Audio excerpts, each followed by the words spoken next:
Now, next is Newton's third law.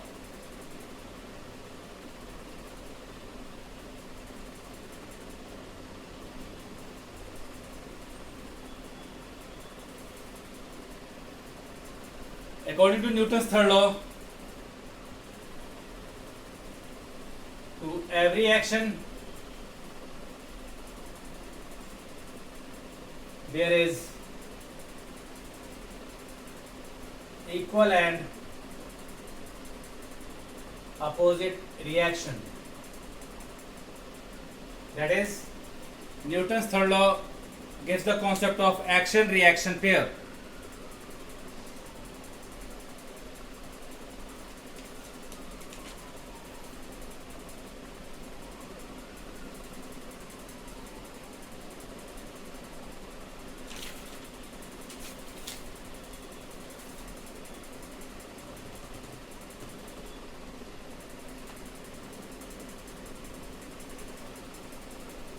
It also gives the concept that forces always exist in pair. It never exists in single form. It will always exist in pair. So according to Newton's third law, there must be two surfaces. One applies action, another one is having reaction. So there must be two surfaces to apply Newton's third law. You all have read various examples. Examples will be not asked in the class 11th course. But you all know, when you fire a bullet, you get a reverse jack on your shoulder. Similarly, when you push nail with the help of hammer on a wall, hammer gets back. If you put your hand on the wall with a force, you will get a reaction.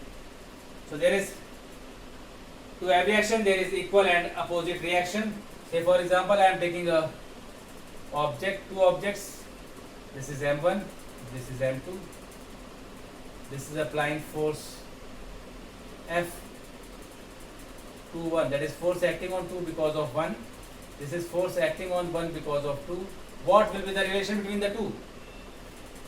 F21 or F12 is equals to minus times F21, implies that F12 plus F21 is always 0.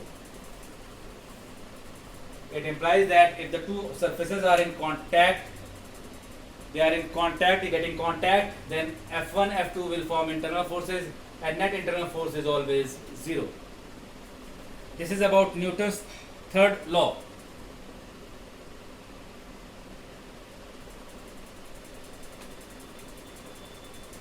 Important part, these action-reaction pair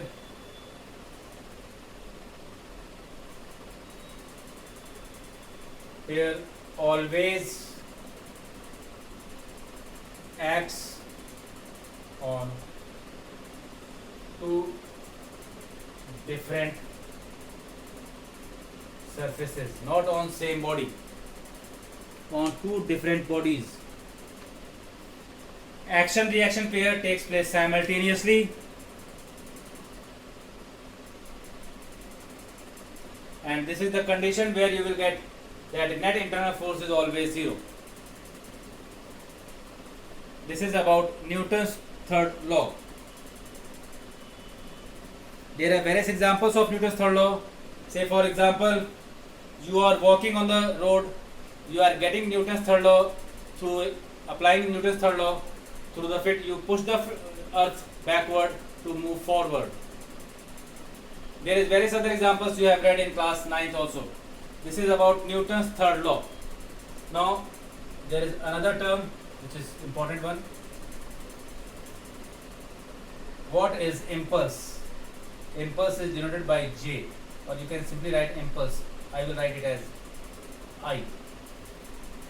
Impulse is a short duration force. It is a short duration force. A short duration force means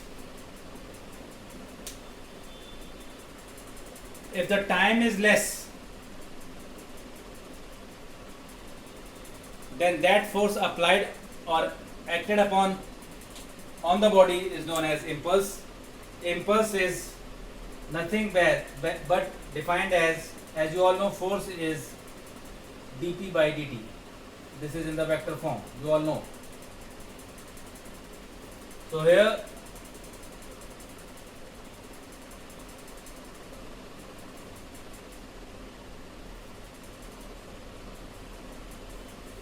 this is known as impulse. So impulse is equals to change in momentum.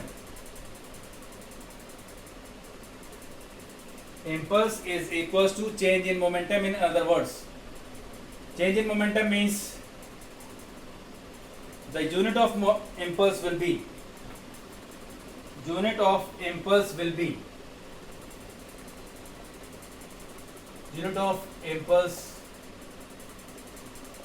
unit of change in momentum, that is kilogram meter per second, or you can write Newton second.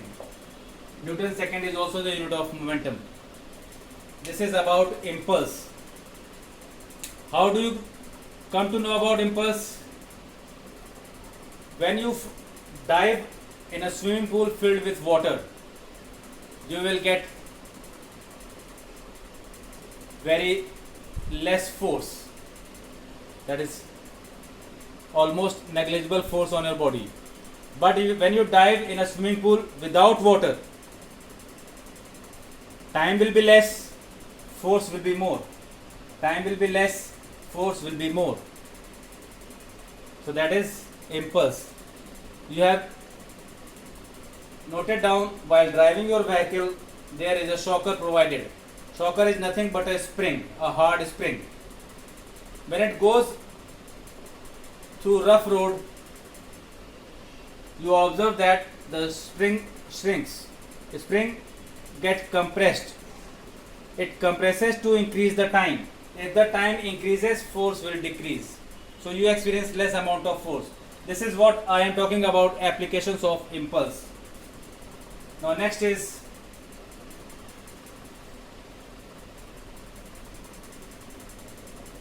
conservation of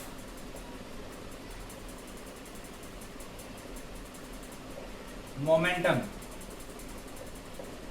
What is conservation of momentum? It says that momentum should remain conserved. Momentum should remain conserved. So when it will remain conserved? So that is the statement. It states that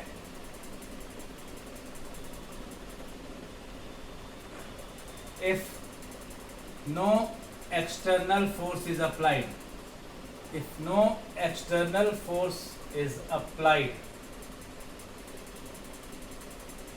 then if it states that if no external force is applied, then total momentum remains conserved or constant for a system. That is, when two objects strikes with each other, there is a collision. Then at the time of collision, there is net force becomes zero, because action reaction pair will be constituted and net external force will be zero. So at that time, total momentum remains conserved. So if I am writing, if this is Newton's second law in vector form, Newton's second law in vector form, where F is external force. If F is 0, that means dp by dt is 0. As time cannot be 0 or time cannot remain constant, so change in time will never be 0. So this means that P is constant. What is P? P is mass into velocity.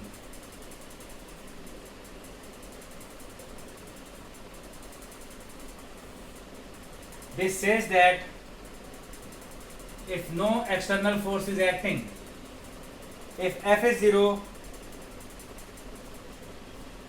momentum remains constant or conserved. This is in case of rocket also. When the gases from combustion chamber moves out, rocket moves forward with constant momentum. That is, momentum remains conserved.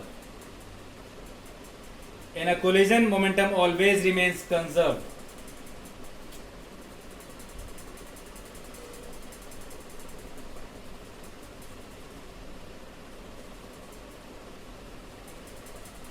Momentum is conserved. Now we will discuss about this. You need to apply if two bodies are moving with some momentum, they collide, then total momentum becomes constant, that is m1v1 is equals to m2v2 or m3v3 is equals to m2v2, like that. So total momentum should remain constant. You have to apply this in various numericals and concepts also. This from Newton's second law, third law, impulse and conservation of momentum, you are going to get skill based question, that is application skills and comprehension and analysis skill. Now next we will discuss about which law is universal law. So you might be knowing that second law is considered as universal law. I will discuss that now.